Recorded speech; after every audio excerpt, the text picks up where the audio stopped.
বয়াল হয়ে গেছে কি একটু বাদে নামাই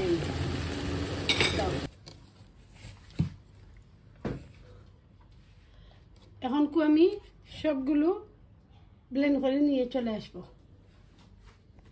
এখন সবগুলো হয়ে গেছে।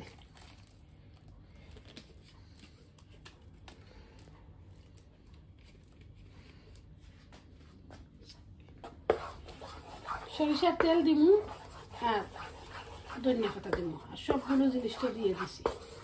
তার আগে তো তখন শুধু নাড়তেই তো, তার আগে এতক্ষণ খালি নাড়তেই থাকে, নিচে লাগতো না করে পানি।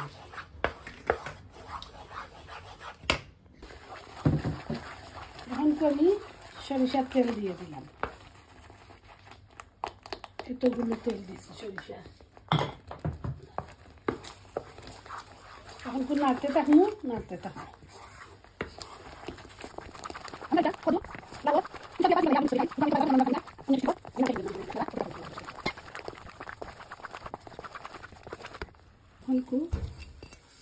হয়ে গেছে আলহামদুলিল্লাহ।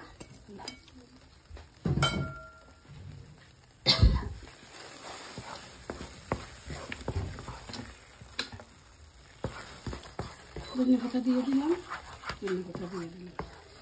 এত সুন্দর গ্রান বাড়াইছে, এত সুন্দর গ্রান বাড়াইছে। এখন বলে দেয় এটা কোন রেসিপি, এটা রংপুরের রেসিপি।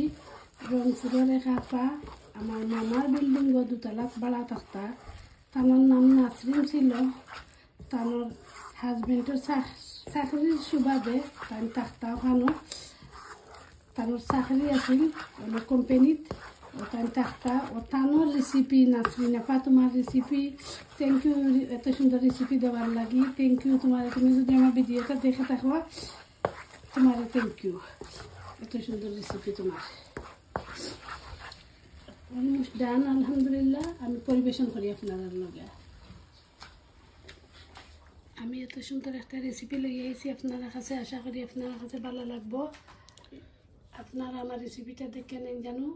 আমার প্রাণ প্রিয় আদরের আপু ভাই আঙ্কল আন্টি যারা আমার চ্যানেলটা সাবস্ক্রাইব করে আমার চ্যানেলের পাশে আছেন, তারা লাগে অনেক দোয়া ভালোবাসা। যারা আমার চ্যানেলের নতুন প্লিজ প্লিজ আপনারা লাগে দোয়া, অনেক দোয়া ভালোবাসা। প্লিজ প্লিজ আপনারা মন থেকে আমার চ্যানেলটা সাবস্ক্রাইব করুকা, লাইক করুকা, শেয়ার করুকা, কমেন্ট করুকা, দেখতে থাকুকা, দেখতে দেখতে ভালো লাগা ভালোবাসা হয়ে যাবে ইনশাআল্লাহ। আলহামদুলিল্লাহ। Thank you for watching. আজ পর্যন্ত সবাই ভালো থাকুক। আসসালামু আলাইকুম, আল্লাহ হাফিজ।